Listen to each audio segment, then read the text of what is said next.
Let me know when you are ready. So,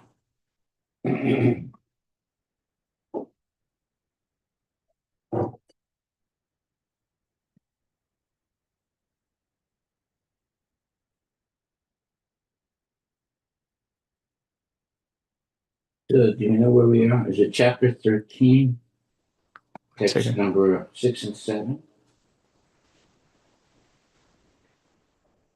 Bhagavad Gita as it is, chapter 13.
Prabhuji, we can't hear anything. You need to unmute. Yeah, so go ahead. Is this right? Yeah.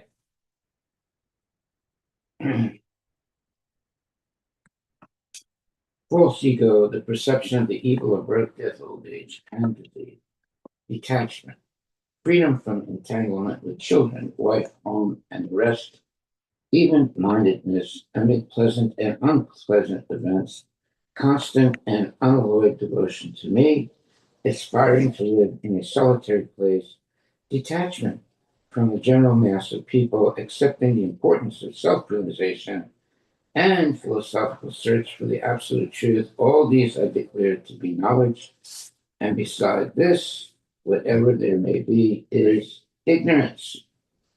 Purport by His Divine Grace, A.C. Bhaktivedanta Swami Prabhupada. This process of knowledge is sometimes misunderstood by less intelligent men as being the interaction of the field of activity. But actually, this is the real process of knowledge. If one accepts this process, then the possibility of approaching the absolute truth exists. This is not the interaction of the 24 elements as described before. This is actually the means to get out of the entanglement of those elements. The embodied soul is entrapped by the body, which is a casing made of 24 elements, and the process of knowledge, as described here, is the means to get out of it.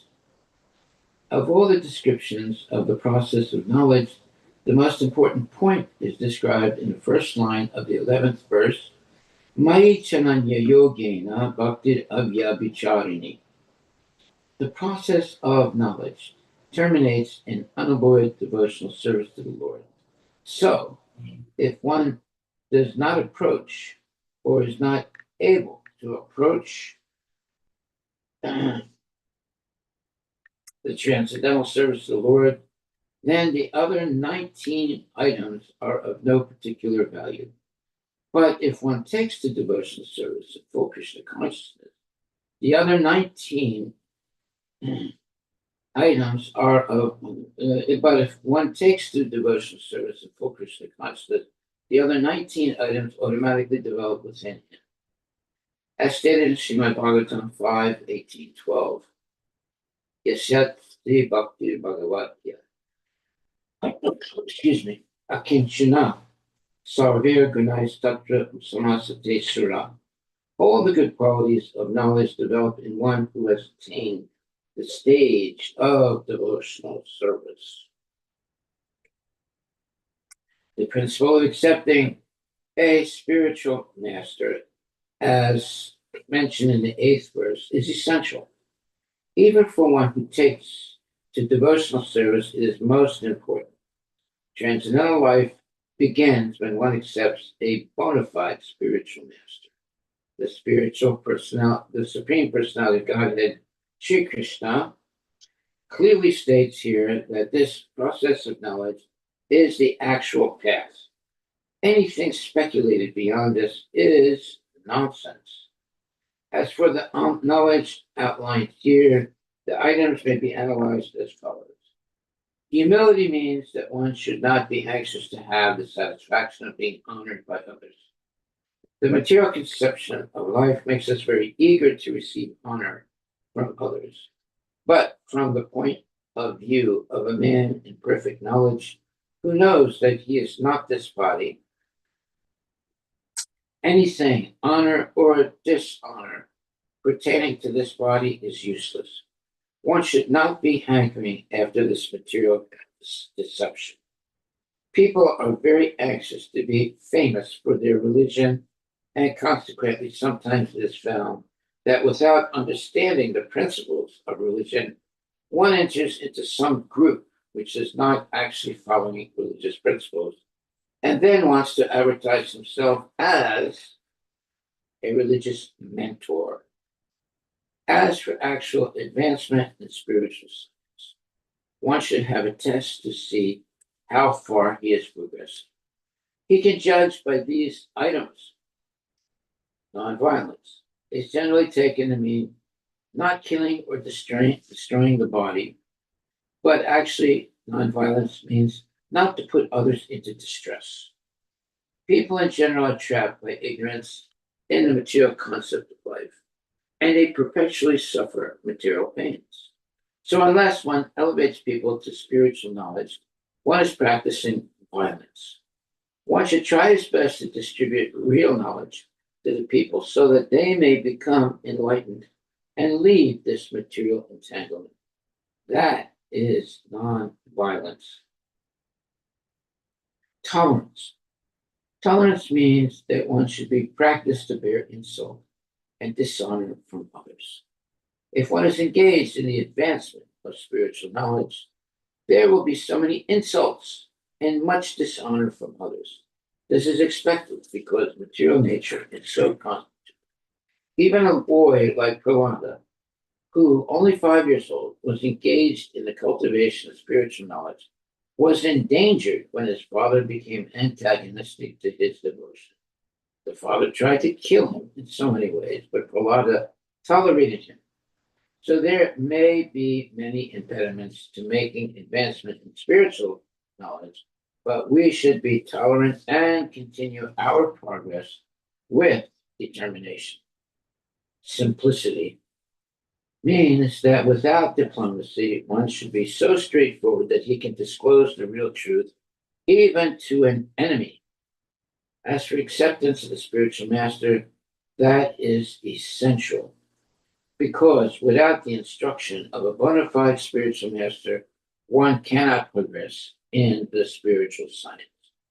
One should approach the spiritual master with all humility and offer him all services so that he will be pleased to bestow his blessings upon the disciple.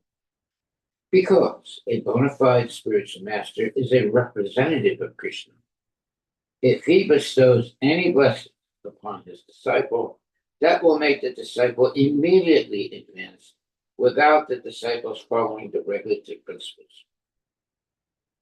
Or the regulative principles will be easier for one who has served the spiritual master without reservation. Cleanliness is essential for making advancement in spiritual life. There are two kinds of cleanliness, external and internal. External cleanliness means taking a bath, but for internal cleanliness, one has to think of Krishna always and chant Hare Krishna, Krishna, Krishna Krishna, Hare Hare, Hare Hare Rama, Hare Rama, Rama Rama, Hare Hare. Hare. This process cleans the accumulated dust of past karma from the mind. Excuse me. Steadiness means that one should be very determined to make progress in spiritual. Without such determination, one cannot make tangible progress. And self-control means that one should not accept anything which is detrimental to the path of spiritual progress. One should become accustomed to this and reject anything which is against the path of spiritual progress. This is real renunciation. The senses are so strong that they are always anxious to have sense gratification. One should not cater to these demands, which are not necessary. The senses should only be gratified to keep the body fit so that one can discharge his duty in advancing in spiritual life. The most important and uncontrollable sense is the tongue. If one can control the tongue, then there is every possibility of controlling the other senses. The function of the tongue is to taste and to vibrate. Therefore, by systematic regulation, the tongue should always be engaged in tasting the remnants of foodstuffs offered to Krishna and chanting Hare Krishna. As far as the eyes are concerned, they should not be allowed to see anything but the beautiful form of Krishna. That will control the eyes. Similarly, the ears should be engaged in hearing about Krishna, and the nose in smelling the flowers offered to Krishna. This is the process of devotional service, and it is understood here that Bhagavad Gita is simply expounding the science of devotional service. Devotional service is the main and sole objective. Unintelligent commentators on the Bhagavad Gita try to divert the mind of the reader to other subjects, but there is no other subject in Bhagavad Gita than devotional service. False ego means accepting this body as oneself. When one understands that he is not this body, not his body, and his spirit soul, he comes to his real ego. Ego is there. False ego is condemned, but not real ego. In the Vedic literature, Brihad Aranyaka Upanishad 1.4.10, it is said, Aham Brahmasmi, I am Brahman, I am spirit. This I am, the sense of self, also exists in a liberated stage of self-realization. This sense of I am is ego, but when the sense of I am is applied to this false body, it is false ego. When the sense of self is applied to reality, that is real ego. There are some philosophers who say we should give up our ego, but we cannot give up our ego because ego means identity. We ought, of course, to give up the false identification with the body. One should try to understand the distress of accepting birth, death, old age, and disease. There are descriptions in various Vedic literatures of birth. In the Srimad Bhagavatam, the world of the unborn, the child staying in the womb of the mother is suffering, etc. are all very graphically described. It should be thoroughly understood that birth is distressful. Because we forget how much distress we have suffered within the womb of the mother, we do not make any solution to the repetition of birth and death. Similarly, at the time of death, there are all kinds of sufferings, and they are also mentioned in the authoritative scriptures. These should be discussed, and as far as disease and old age are concerned, everyone gets practical experience. No one wants to be diseased, and no one wants to become old. But there is no avoiding these. Unless we have a pessimistic view of this material life, considering the distresses of birth, death, old age, and disease, there is no impetus for our making advancement in spiritual life. As for detachment from children, wife, and home, it is not meant that one should have no feeling for these. They are natural objects of affection. But when they are not favorable to spiritual progress, then one should not be attached to them. The best process for making the home pleasant is Krishna consciousness. If one is in full Krishna consciousness, he can make his home very happy because this process of Krishna consciousness is very easy. One need only chant Hare Krishna, Krishna Krishna, Hare Hare, Hare Rama, Rama Rama, Hare Hare.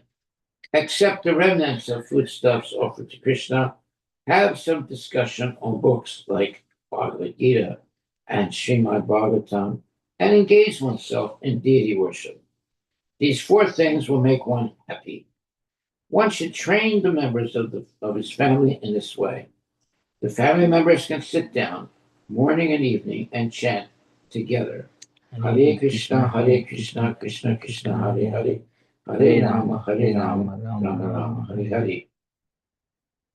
If one can mold his family life in this way to develop Krishna consciousness following these four principles, then there is no need to change from family life to renounced life. But if it is not congenial, not favorable for spiritual advancement, then family life should be abandoned. One must sacrifice everything to realize or serve Krishna, just as Arjuna did. Arjuna did not want to kill his family members, but when he understood that these family members, let's see, but when he understood that these family members were impediments to his Krishna consciousness, he accepted the instruction of Krishna and fought and killed them. In all cases, one should be detached from the happiness and distress of family life. Because in this world, one can never be fully happy or fully miserable. Happiness and distress are concomitant factors of material life. One should learn to tolerate, as advised in the Bhagavad Gita. One can never restrict the coming and going of happiness and distress. So one should be detached from the materialistic way of life and be automatically equipoised in both cases. Generally, when we get something desirable, we are very happy. And when we get something undesirable, we are distressed. But if we are actually in the spiritual position, these things will not agitate us. To reach that stage, we have to practice unbreakable devotional service. Excuse me.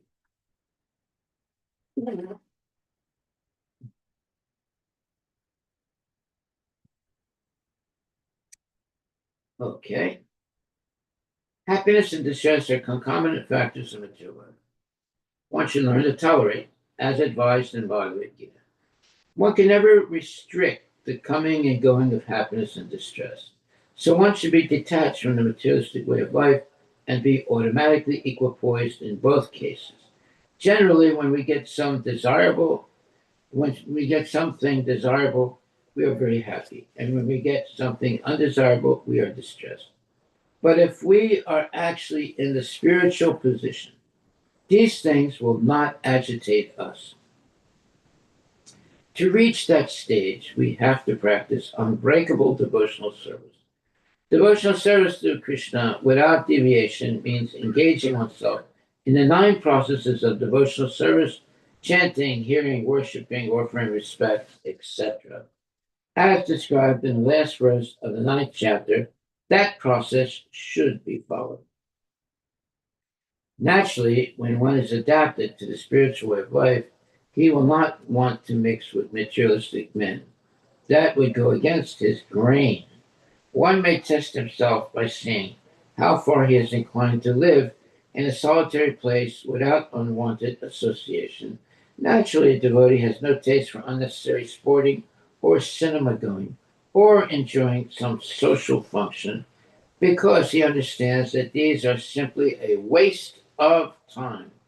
There are many research scholars and philosophers who study sex life or some other subject, but according to Bhagavad Gita, such research work and philosophical speculation have no value. That is more or less nonsensical. According to Bhagavad Gita, one should make research by philosophical discretion into the nature of the soul. One should make research to understand the self. That is recommended here. As far as self realization is concerned, it is clearly stated here that bhakti yoga is especially practical. As soon as there is a question of devotion, one must consider the relationship between the supersoul and the individual soul. The individual soul and the supersoul cannot be one, at least not in the bhakti in the bhakti conception. The devotional conception of life. This service of the individual soul to the spirit soul is eternal, nityam. As it is clearly stated, so bhakti or devotional service is eternal. One should be established in that philosophical conviction. In Srimad Bhagavatam 1-11, this is explained. Vadanti tat tattva vidas tattvam yad jnanam advayam. Those who are actually knowers of the absolute truth know that the self, meaning Krishna, is realized in 3 different phases as Brahman, Paramatma, and Bhagavan. Bhagavan is the last word in the realization of the absolute truth. Therefore, one should reach up to that platform of understanding the Supreme Personality Godhead and thus engage in the devotional service of the Lord. This is the perfection of knowledge. Beginning from practicing humility up to the point of realization of the supreme truth, the absolute personality of Godhead, this process is just like a staircase beginning from the ground floor and going up to the top floor. Now, on this staircase, there are so many people who have reached the first floor, the second or third floor, etc. But unless one reaches the top floor, which is the understanding of Krishna, he is at a lower stage of knowledge. If anyone wants to compete with God and at the same time make advancement in spiritual knowledge, he will be frustrated. It is clearly stated here, that without humility, understanding is not truly possible. To think oneself God is most puffed up. Although the living entity is always being kicked by the stringent laws of material nature, he still thinks, I am God, because of ignorance. The beginning of knowledge, therefore, is amanitvam, humility. One should be humble and know that he is subordinate to the Supreme Lord. Due to rebellion against the Supreme Lord, one becomes subordinate to material nature. One must know and be convinced of this truth. Okay, are we finished? Are we finished? Are we finished? Not it. Yeah. We have some more time. What time is it? Yeah, we have more time. 7:32. Yeah, but we usually stop 7:30. Yeah. Okay. Good. Then we can finish Maharaj this purport and then we can go. We just finished, didn't we? Yeah. Okay, so our takeaway for today is the following. If anyone wants to compete with God and at the same time make advancement in spiritual knowledge, he will be frustrated. It is clearly stated here that without humility, understanding is not truly possible. To think oneself God is most puffed up. Although the living entity is always being kicked by the stringent laws of material nature, he still thinks, I am God. Because of ignorance, the beginning, because of ignorance. The beginning of knowledge, therefore, is amanitvam, humility. One should be humble and know that he is subordinate to the Supreme Lord. Due to rebellion against the Supreme Lord, one becomes subordinate to material nature. One must know and be convinced of this truth. So without humility, understanding of spiritual knowledge is not possible. That is our takeaway for today.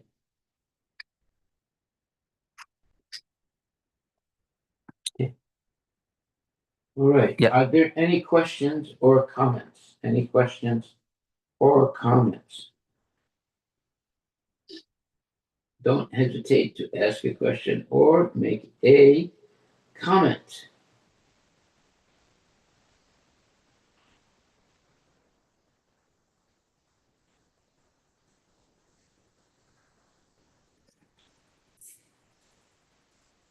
Hare Krishna. Yeah. Thank you, Mark. Did you go ahead? Yes. Okay, let's see here. It says tolerance means that one should be practical to hear insult and dishonor from others. If one is engaged in advancement of spiritual knowledge, there will be so many insults and dishonor from others. This is expected because material nature is so constituted. My question is the insults and dishonor, is that supposed to come from other devotees? It usually comes from people who are envious. So that might be devotees, or it might be non-devotees. And it says because material nature is so constituted. What does that mean? Well, material nature is controlling the living entities who are not Krishna conscious. So those type of persons will engage in what you would call being mean or nasty because they're not really surrendered to Krishna, and they don't really have a bona fide spiritual master. So it's difficult for such people to be engaged or to be in association with genuine devotees. It's difficult. Yeah, it's difficult because they will get into arguments too much. A genuine devotee is always humble and meek. He or she is not a pushover, but he or she is very humble and meek and always thinking of Krishna. Therefore, one is able in that situation to control their mind and senses and not get into unnecessary problems, arguing and being overwhelmed by lust, anger, and greed, the three doors to hell. And to tolerate it. Yes, they can tolerate tremendously. The toleration factor is very high, but the toleration factor of a non-devotee is very low. Therefore, even with a little statement, they can fly off their. They can lose their so-called equilibrium and become nasty and mean. That makes sense. We should always say, before we act, is this something that my spiritual master and Krishna will accept? And if it's something that spiritual master and Krishna will not accept, we shouldn't do it. We should not do it. Although in previous times we would have acted like that. But when you become a devotee, you learn to tolerate so many things. And why? Because you want to always remember Krishna. You don't want to remember all the nasty things people have done. You want to always be meditating on all the nice things that Krishna has done. So therefore, you avoid getting into situations where there's strife, difficulty, arguing, enviousness, jealousy, and so forth. You avoid people like that. You avoid situations like that.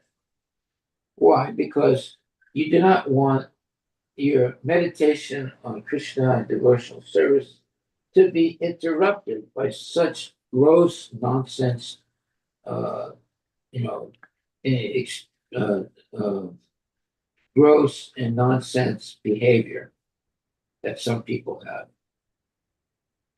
So someone might insult you.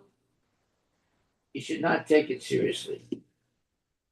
You just quietly walk away and avoid the association of a person like that. Okay. Thanks, Maharaj. Krishna. Hare Krishna. Hare Krishna Guru Maharaj, please accept my humble obeisances. All glories to Srila Prabhupada. So we have to just to follow up. So we have to follow both approach. First, we have to walk away, avoid such people, and also tolerate. But isn't the just the toleration is a good answer?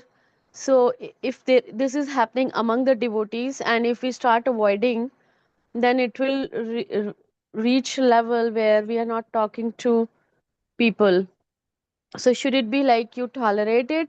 Whosoever says what, let them say, and you just move on.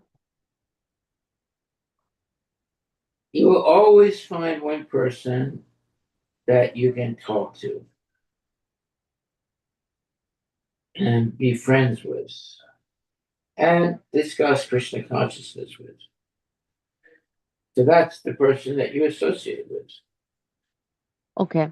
So we don't have to have a um, a team of devotees with you whom you are interacting or something. One is enough. So a good devotee, and focus on not offending anyone and collaborating and focusing on tolerating that insult, because at that point you can tolerate, because then you avoid have repeating the same thing. Thank you, Guru Maharaj. And I had the question, original question was like, when we say that we have to, again the same question in the same panorama, when we are letting go, all avoid, now we are coming to the family members, and when we are letting go the relationship, as it's clearly written that avoid or reject all things, I mean, which is not favorable to Krishna consciousness. So if your family is coming in between, so you reject them. So that doesn't need, you don't need that circle also if they are against your Krishna consciousness. Yeah, the example is Prahlad Maharaj. His father was trying to kill him in many ways, but Prahlada tolerated him. So, and the Prabhupada says, so there may be many impediments to making advancement in spiritual knowledge, but we should be tolerant and continue our progress with determination. And above all, if someone is acting in such a way as threatening you, you avoid them. You walk away from them. You don't have anything to do with them. You don't want to get Okay. you don't want to get into any arguments with anyone. Okay. So if somebody comes and yells at you, whether it's a family member or a devotee or a non devotee, just tolerate it silently, no retaliation, not even saying that why you are yelling at me, and just in going forward, just don't associate with them and restrict your circle to the people where you can talk about Krishna and think about Krishna, and just be like Prahlad Maharaj, focus only on Krishna's lotus feet, and not rejecting everything around. But Thank you, Guru. you should also meditate on why that person is upset with you, just so that you can be sure that it's not something that is due to you. It's something that they have a problem with. See, Sure. there might be some behaviors of yourself that is annoying other people. So you should look internally into yourself to make sure you're not doing things that are, let's say, uh, impacting other people in a negative way.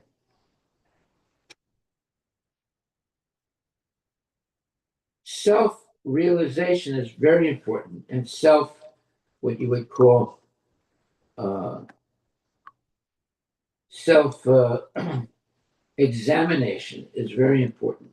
If somebody or some people don't like you or are avoiding you or are arguing with you, you should ask yourself a question.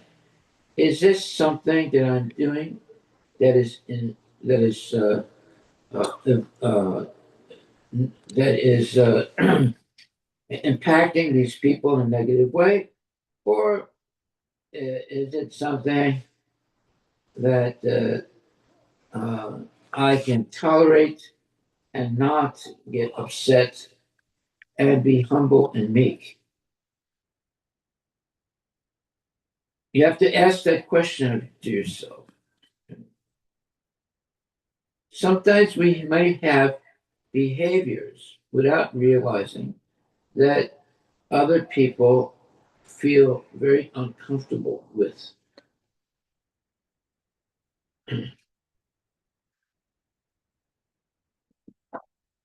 So we always have to have introspection, being careful always about how we are acting.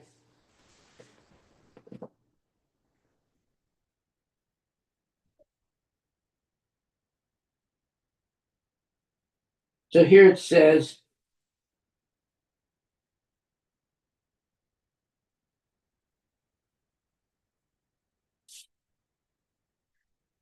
tolerance means that one should be practiced to bear insult and dishonor from others.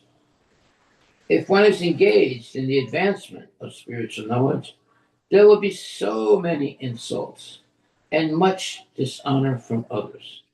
This is expected because material nature is so constituted. Even a boy like Prahlada, who, only 5 years old, was engaged in the cultivation of spiritual knowledge, but was endangered when his father became antagonistic to his devotion. The father tried to kill him in so many ways, but Prahlada tolerated him. So there may be many impediments to making advancement in spiritual knowledge, but we should be tolerant and continue our progress with determination. That is our takeaway for today. That's Bhagavad Gita as it is, chapter 13, and verse number, verse number 8 to 12, Maharaj. 8 to 12. 8 to 12.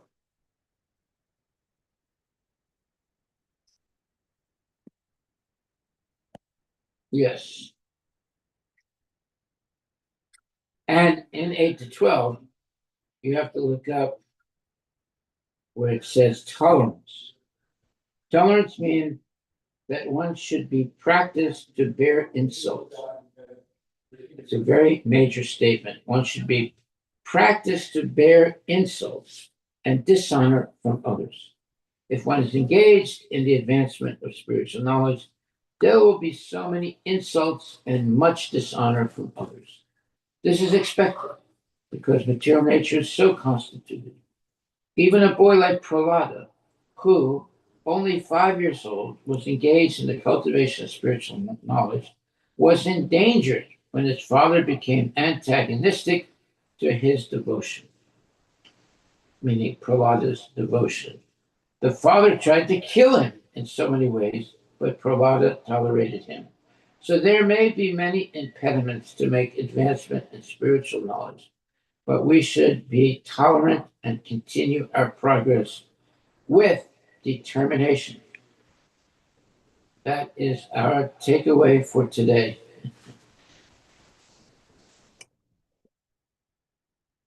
So, in one way, you could say that it's difficult for a genuine devotee to have a peaceful life because there's always going to be somebody or some group that is antagonistic to him or her. But we should take full faith. We should have full faith in Krishna and remain peaceful and tolerant and full of, let's say, uh, what you would call forbearance and forgiveness. You can look that word up, forbearance, and look up, you know what forgiveness is, but look up the word forbearance. Okay, we'll stop right there. I'm going to go to the temple now and continue chanting Hare Krishna and having more Krishna conscious discussion. All glories to Srila Prabhupada ki jai.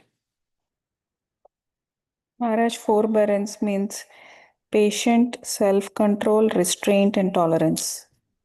Very nice word, forbearance. There. Yes. That is our takeaway for today. Forbearance. Thank you very much, Mataji. Thank you. Thank you, Maharaj.